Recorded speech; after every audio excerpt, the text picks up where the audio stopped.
Modul berhenti merokok pesakit pergigian tentera. Lapangkan hati dan fikiran anda sedang memulakan langkah untuk kehidupan yang lebih sihat.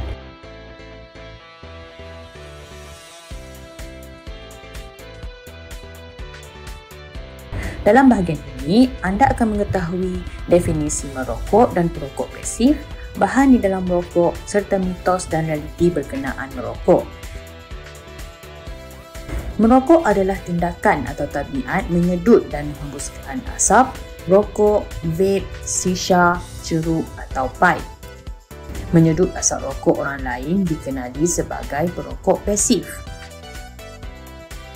Sebatang rokok apabila dinyalakan menghasilkan lebih 7,000 unsur kimia di dalamnya. Kebanyakannya bersifat racun dan lebih 70 unsur ini adalah penyebab kanser. Dengan berhenti merokok, anda tidak lagi terdedah dengan bahan kimia ini dan badan anda akan memulakan proses penyembuhan. Terdapat 3 bahan utama terkandung dalam asap rokok iaitu nikotin, tar dan gas karbon monoksida. Nikotin adalah komponen penyebab ketagihan iaitu kebergantungan kepada rokok dan memberi kesukaran untuk berhenti merokok. Apabila anda merokok, nikotin akan memasuki paru-paru, diserap dengan cepat ke dalam darah dan dibawa ke otak dalam kurang 7 saat, memberikan rasa yang anda inginkan. Di otak, nikotin bergabung dengan reseptor di saraf penghantar, mencetus penghasilan dopamin ke saraf penerima, memberikan perasaan seronok dan bahagia. Semakin kerap anda merokok, semakin tinggi kandungan nikotin yang diperlukan otak, semakin tinggi ketagihan anda terhadap nikotin. Nikotin juga dihantar ke organ badan yang lain seperti usus, menyebabkan pergantungan anda kepadanya untuk fungsi asas usus iaitu membuang air besar. Tar terhasil daripada gabungan lebih 7,000 unsur yang terkandung dalam asap rokok. Ia melekat di dinding paru-paru, melekat pada gigi dan melekat pada kuku anda. Seseorang yang merokok 20 batang sehari selama 15 tahun telah menghembuskan 1 kilo tar ke dalam badan mereka. Karbon monoksida adalah gas beracun yang terhasil apabila rokok dinyalakan. Ia disedut ke dalam paru-paru, bersaing dengan oksigen untuk bergabung dengan sel darah merah membentuk unsur karboksihemoglobin. Unsur ini menghalang fungsi sel darah merah sebagai medium penghantar oksigen ke jantung dan organ-organ penting yang lain.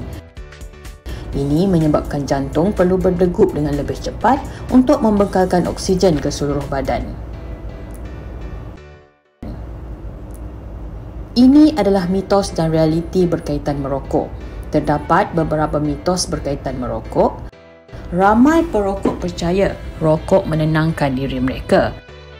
Sebenarnya, rokok menyebabkan jantung anda berdegup lebih pantas, pernafasan makin laju dan meninggikan tekanan darah. Jika rokok tidak menenangkan diri anda, kenapa anda berasa tenang apabila merokok? Rokok mencetus penghasilan dopamin, bahan kimia semula jadi di otak yang merangsang perasaan seronok dan bahagia.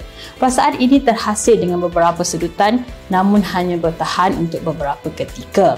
Ketenangan yang diberi sebenarnya bersifat sementara dan memerlukan perokok merokok berterusan untuk mendapat ketenangan.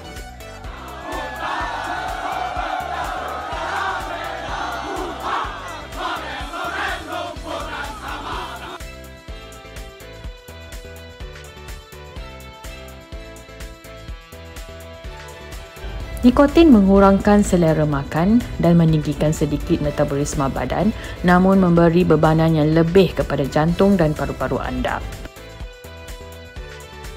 Bebanan jantung akibat merokok sekotak sehari bersamaan bebanan jantung untuk mengepam darah ke badan dengan berat melebihi 40 kg berat anda.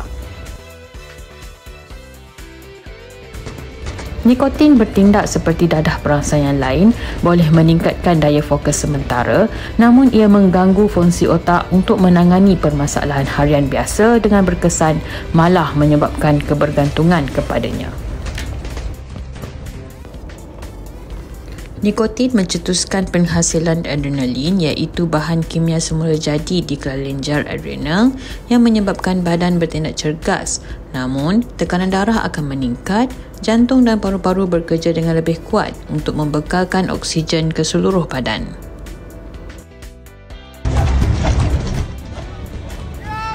Pilihan di tangan anda. Anda masih boleh menghentikan kitaran risiko ini dan memilih untuk hidup sihat dengan segera berhenti merokok.